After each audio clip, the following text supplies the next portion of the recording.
He doesn't have time anymore.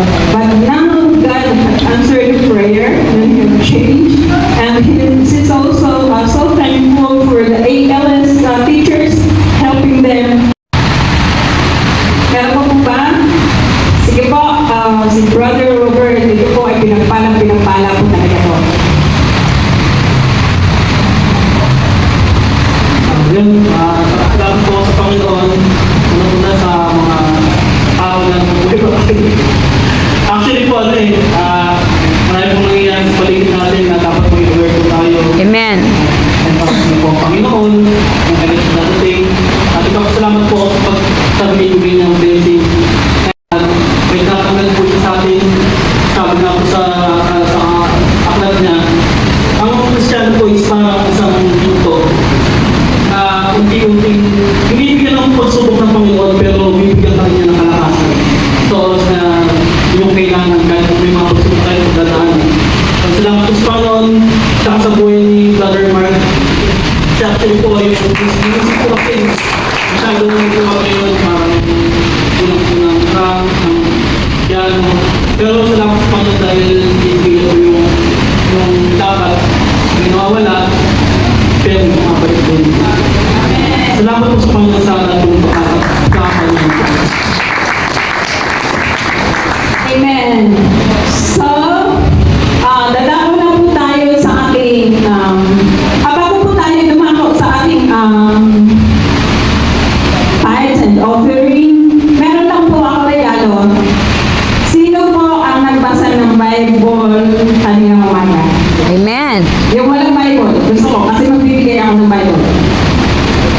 bago na akong Bible. Kaninang umaga. Nagbasa? Ay, Hindi. walang nagbasa sa inyo? Sino pa? Uy, nagbasa kayo? Sino ang matapang? Wala nagbasa. Ako po, nagbasa ng Bible. Sino pa? Wala? Ako po, Deaconess. May Bible na rin. Wala Bible po. Ako walang Wala ka po nanay? Hallelujah. Praise God. Tagalog po ito. Ano daw ito sa mga bata? Hanapin mo lang sa cellphone mo sa YouTube. Michael? Michael? Ito po sa'yo. Pinangako ko sa'yo. Praise God. Sino pa po? Meron po isa. Promised Land. Ayun yung tinuro ko last week. Kaya lang pahapyaw. Meron po isa. Wow, congratulations! May So, I Bible gave ka them na. The Bible, and I asked them to read the Bible this morning. So that is the gift for them. Hallelujah. Sige po, tawagan ko po si Deacon Darwin para panalangin po natin mga tithes and offering. Kapatid, nagbasa ka ng Bible kanina? Sa cellphone. Sa cellphone lang, pangit. Tayo po ay darako na sa gawain ng pagbibigay. Sino po yung pinagpala ng Panginoon? Amen. Kung Hindi, pinagpala po hindi tayo sa ng pera. Panginoon, dapat po yung pagbibigay natin, paglagay Sa natin kalakasan ng lang. ating kamay sa ating mga bulsa o kung saan man nakalagay yung ating mga pagpapala, ibibigay po natin sa Panginoon ng buong Ang buo. puso. Pag po tayo magdadalawang isip, minsan lumulungkot po tayo o kaya magkukuha na po tayo ng mga ipagkakaloob natin sa Panginoon. Sa atin. Hila sa lahat, kami nagpapasalamat sapagkat patuloy, Lord, ang iyong katapatan sa buhay ng bawat isa sa amin, Lord God. Maraming salamat po, Panginoon, dahil ikaw po yung patuloy na nag-bless.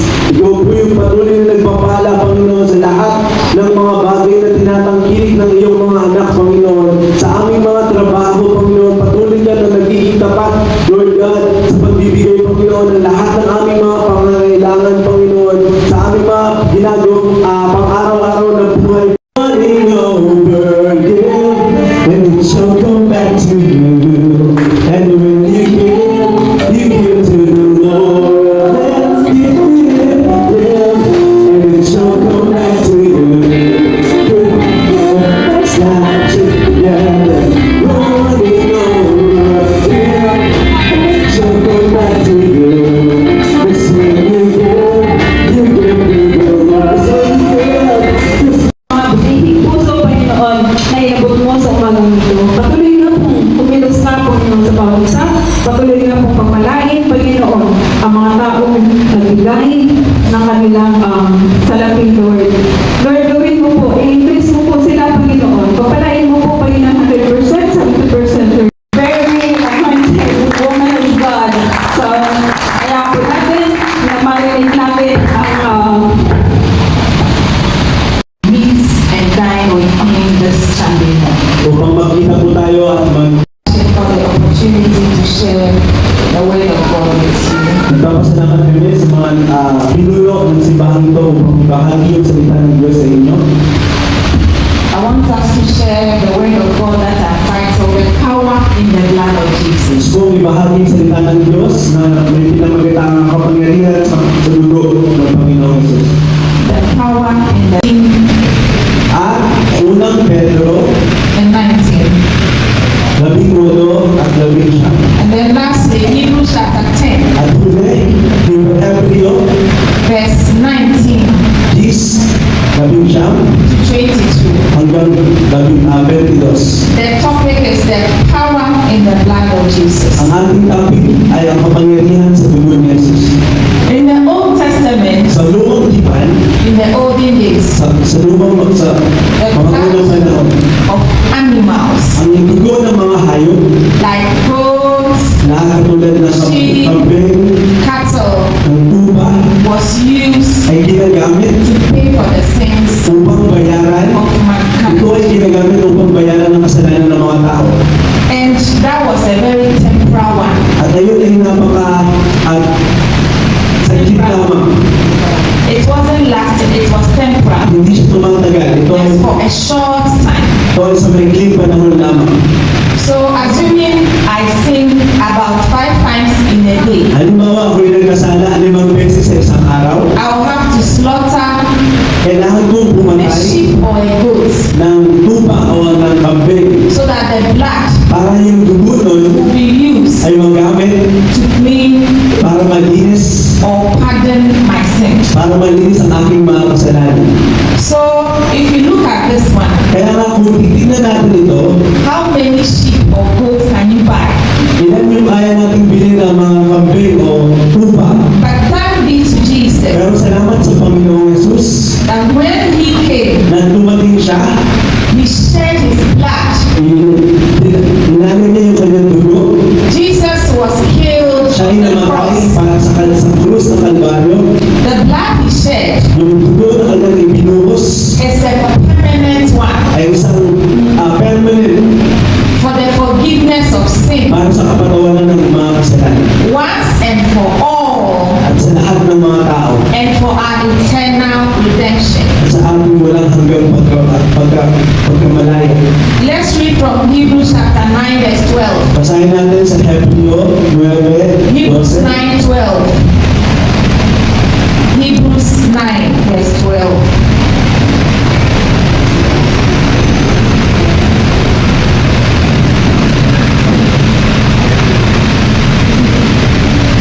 So, my version says that this is an illustration for the present time, indicating that the gifts and sacrifices being offered were not able to clear the conscience of the worshipper.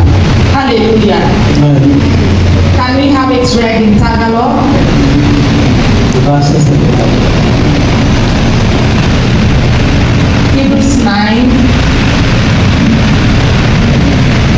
Sino may Tagalog Bible? Wala kayong Bible? At hindi naman sa pamamagitan ng dugo ng mga kambing at ng mga bumubaka, kundi sa pamamagitan ng kanyang sariling dugo ay pumasok na minsan magpakailanman sa tatuwanan na inangkan ang walang hanggang katutusan. Okay, so he did not enter by means of the blood of goats and cows, but he entered the most holy place once for all by his own blood, having obtained eternal redemption. So Jesus did it once and Jesus for yung all. namatay Hallelujah. para sa isa at para sa lahat. The blood of Jesus Ang dugo ni Jesus is the greatest ay expression ang pinakamagdakila of the love of God yung kanyang pag-ibig sa atin for all of us, para sa lahat. including you and I. Kasama ka The at blood ako. of Jesus Yung dugo ni is Jesus the love that God ay yung pagmamahal showed you na ipinakita niya sa akin, and I.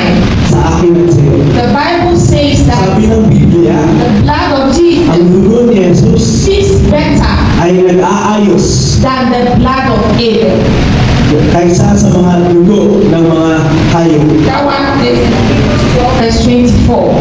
Ayun yung sabi sa verse, When you read from Genesis chapter 4 verse 10, sabi niya sa Genesis, the Bible says that sabi ng Biblia, the blood of Abel ang dugo ni Abel cried for justice ay umiiyak sa and hustisya vengeance, at sa hustisya. but the blood of Jesus Pero ang dugo ni Jesus speaks for mercy. ay nagsas. The blood of Jesus Ang dugo ni Jesus speaks for forgiveness.